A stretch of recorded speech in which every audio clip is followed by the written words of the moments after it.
Le site du Mont Rushmore, qui se trouve à 40 km de Rapid City, au cœur des Black Hills dans le Dakota du Sud, attire chaque année plus de 2 millions de visiteurs. Les premiers habitants, les Amérindiens, sont composés de 3 tribus, Dakota, Lakota et Nakota.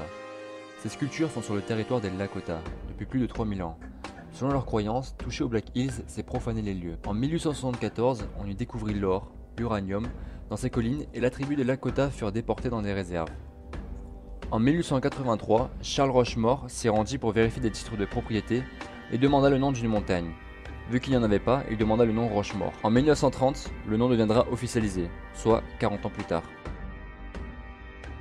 Cette œuvre spectaculaire a été sculptée dans le granit par Gutzon Borglum et son fils, Lincoln Borglum. Ces 4 titanesques portraits de présidents se situent à environ 1740 mètres d'altitude et mesurent 18 mètres de hauteur. Il a fallu environ 400 ouvriers et plus de 14 ans de travail.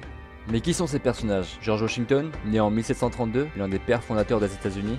Thomas Jefferson, né en 1743, troisième président des États-Unis de 1801 à 1809. Abraham Lincoln, né en 1809, garant de l'unité nationale, 16e président et premier président républicain de l'histoire du pays. Theodore Roosevelt, plus jeune président des États-Unis, a affirmé les États-Unis sur la scène internationale. Autre point important. Les Indiens Dakota, 70 000 encore aujourd'hui, n'apprécient toujours pas la représentation de ces 4 présidents.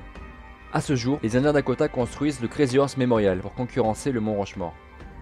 Le Mont Rushmore est aussi une allée bordée de 50 colonnes regroupant les 50 États des États-Unis et annonce le magnifique monument.